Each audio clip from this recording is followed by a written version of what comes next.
Hello, everybody out in the proving grounds. I'm back.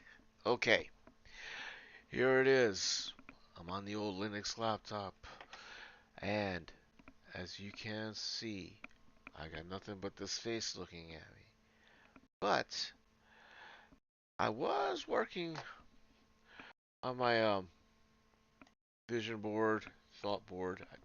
Basically, all it is whenever I'm reviewing what I'm doing, I make a web page. One of these days, is basically I'll make it public so that way people can just review everything. Otherwise, just go to the YouTube channel and just pull up the particular videos you want to see. But right here, uh, first part was getting RustDesk to work with PowerShell or in the Windows environment. So we downloaded it. Uh, there was the curl method. We did the invoke web request, and that was a lot more exciting to me. What I mean by that was visually more present. You could see things as they were happening. If you just did the curl method, you just got a quick blurb and then you had it. It didn't tell you where it went. But with most Windows machines, it ends up going directly to the download folder unless you tell it to go somewhere else.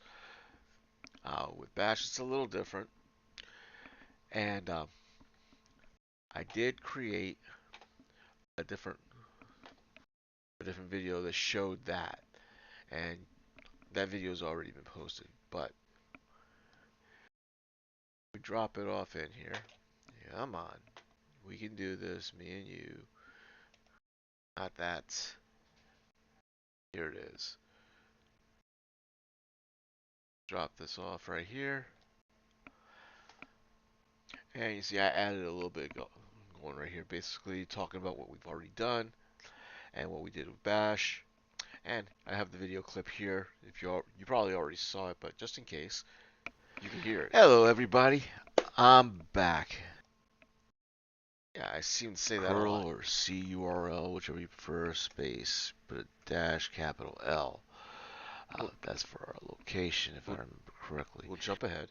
.com on stability, so I'm not necessarily going for the newest one. Get a little out there. And over here you could see, here was the big mess up. You got to be aware of the version you're using. I used a version that was technically not the newest, but then again, it was if you were running a Windows 64-bit machine. There it is. I should have noticed when I saw the .exe. So when I ended up getting it, yeah, let's see if I jump up ahead. You see, it looks like it just came in. Doesn't look like much has happened. This is the problem. When I pulled this out, I just like double clicked on it. It basically responded like, "Hey, this isn't right." And that's when my brain caught up and I saw that I actually had the wrong operating system version. Not a big deal. So we just went to the site. We found out that the correct version was going to be for a 1.4.6, and it was supposed to be a deb file. So if like you were running Debian, Ubuntu, or in this case Zorin, a .deb file would work. And we downloaded that, and here it is. Put this here. If we hit enter, and here's the excitement. There goes. There goes. See, those numbers it's are changing. It's actually working. Yes, it is. It's actually working. Beauty. So, very important thing. How should I say? Suffix. Suffix basically mean .deb. Okay, I'm not going to bore you with the details. You probably already saw this, but here's the point. Today's a big reveal. I am going to be opening up RustDesk, and we are going to try doing something right away. Let's see, where did I put it?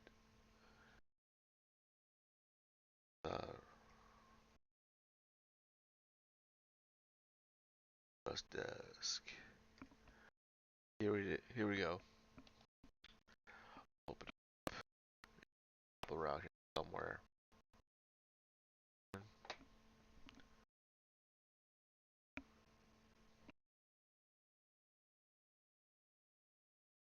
You there?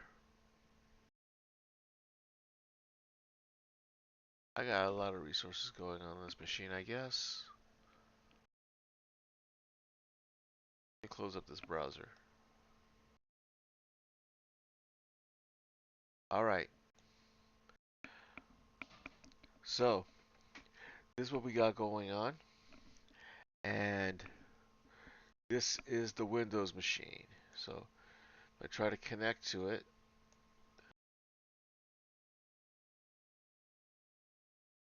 And I have to enter the one-time password. So let me see what that is. A lot of small print on my end.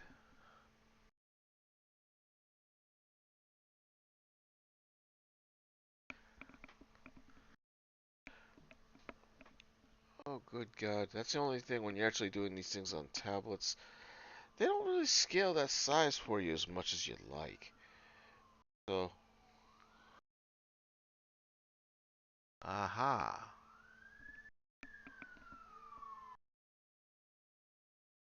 Let's make sure I do this right.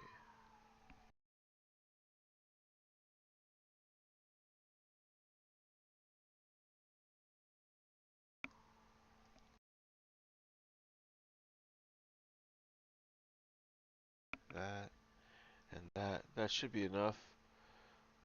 Put this in. And successful connection. And it's a lot more visible here. So as you can see, I have it.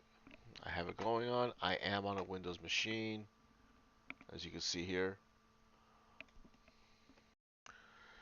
So it does work. I am going to have to actually work on the scaling. I can actually record what I want to do. I can also do a visual chat. I might actually be able to call myself. Haven't really tried that, but I didn't really need to. But this is actually pretty cool. The big deal about this is it's like a lot of remoting software. Yeah, third-party applications will let you work between uh, Linux systems and Windows systems and Mac systems. And TeamViewer could do it, but it's not that secure. AnyDesk, there are security concerns because I believe there's been talk, and I really haven't bothered to verify it, but I'm taking no chances. They say that AnyDesk was a Russian company, and with everything that's going on, everybody's being paranoid. I'm just checking other alternatives. I actually happen to like RustDesk going from one Linux system to the other, and I don't have a problem with this. And it's also a good alternative if you're actually trying to reach a client and let's say standard SSH isn't working, uh, RDP isn't working if you're on the Windows system, or if you're trying to actually use TeamViewer or AnyDesk and they aren't working or Quick Assist isn't working, this is another one in the toolbox. So in the end, that is pretty much it. I'm going to get out of this and I'm going to say goodnight. So everybody, you have a good one and take care. Bye bye.